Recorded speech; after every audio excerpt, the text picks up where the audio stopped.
Okay, so do you know someone who can literally solve a crossword puzzle in like 5 minutes?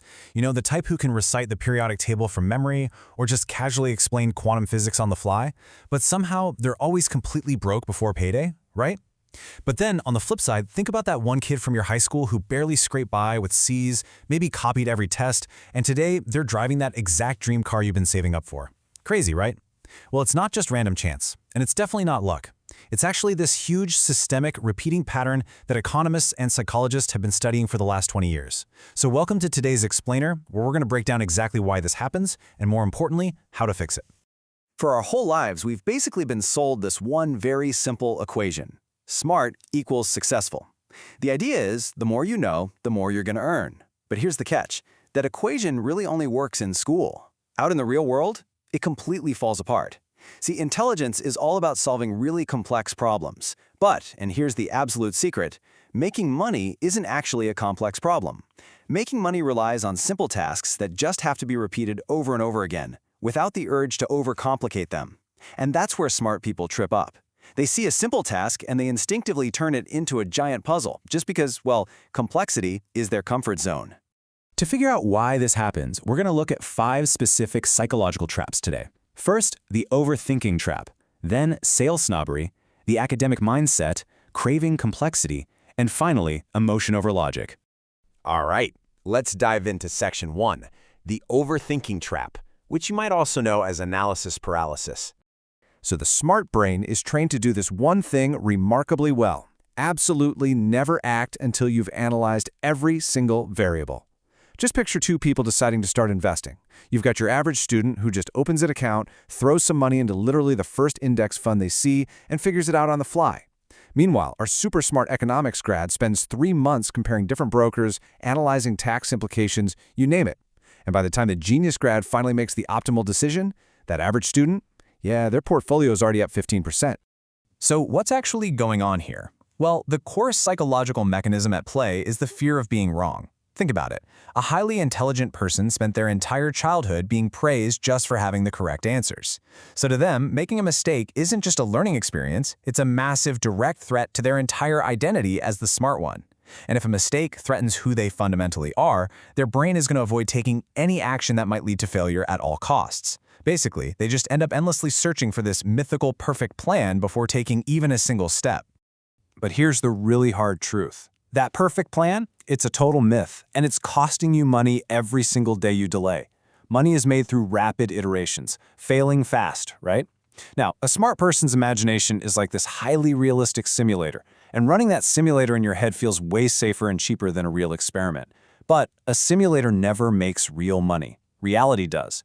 Iteration is always going to beat the perfect plan. Okay, moving on to Section 2, the sales snobbery trap, or what I like to call the broke genius syndrome. Now this trap is super sneaky because it kind of disguises itself as a virtue. Smart people very often look at creation, like writing complex code or inventing a new formula, as the only real work. And selling? Well, selling feels shameful or pushy to them. Because of this snobbery, they fall into the trap of believing that a good product just sells itself. But make no mistake, that is literally one of the most expensive myths in business history. A good product that nobody knows about sells absolutely nothing. Period. Business history is just completely littered with brilliant inventions that lost out to way inferior products simply because the worst product had better marketing behind it. Let's actually look at the journey from having an idea to actually making an income. A brilliant engineer might spend months perfectly polishing a software algorithm, but then completely refuse to pitch it to investors. Or a talented freelancer won't charge a fair rate just because it feels like they're bragging or overvaluing themselves. So they successfully go from having an idea to building value, but they completely skip communicating that value to the market. Listen, sales and networking, they aren't about manipulation. Not at all. They're just the ability to communicate real value to someone who actually needs it. So skipping this step, it's basically strategic blindness, and it directly leads to lost income. Next up, Section 3, the academic mindset, which is all about waiting for a grade. You know, this trap is actually built into the exact system that makes people smart in the first place. Think about it. For over a decade, you're taught that there are predictable rules, there's always an authority figure, and there's one clear metric of success: getting the grade. But the real world of money? It is completely chaotic and unpredictable. There's nobody out there who's going to tap you on the shoulder and say, "Great job, here's your A." You have to create your own rules and literally convince the market that they have value. The academic system actually suppresses this exact skill because it punishes you for any deviation from the instructions. And honestly, this explains exactly why C students so often end up out-earning those straight A students. It's not because they're secretly smarter. It's just because they're already totally used to acting under uncertainty. They never developed that paralyzing habit of waiting around for outside permission or perfect step-by-step instructions. So while the honor student is frozen, frantically looking for the official rulebook on how to get rich, our C student has already started their third business, failed twice, and finally hit on something that actually works in the real world. All right, here is Section 4, Craving Complexity, or Optimization Sabotage. It's fascinating, but the smart brain actually gets literal physiological pleasure from solving complex problems. It just loves it.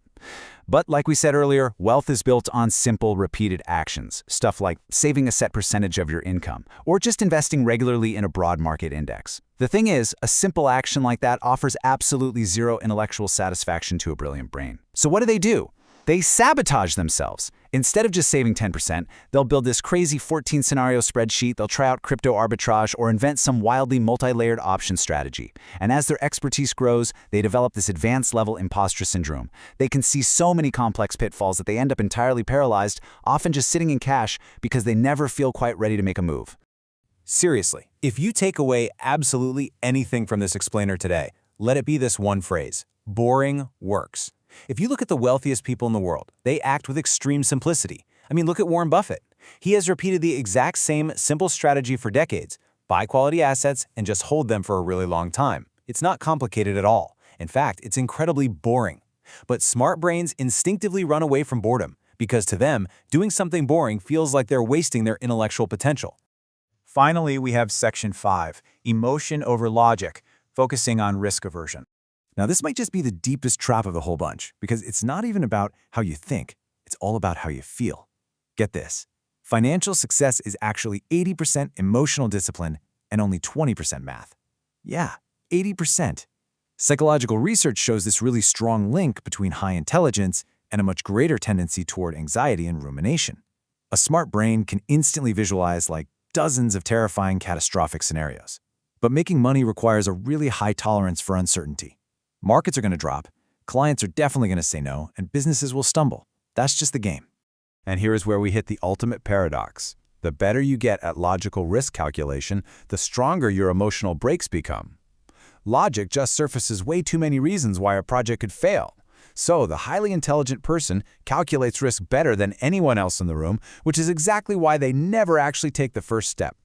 Meanwhile, the person with solid emotional discipline manages their fear intuitively. They can survive a massive portfolio drop without panic selling at the absolute bottom. The real masters of finance haven't eliminated risk through better math. They've just simply learned how to take action even when they feel really uncomfortable.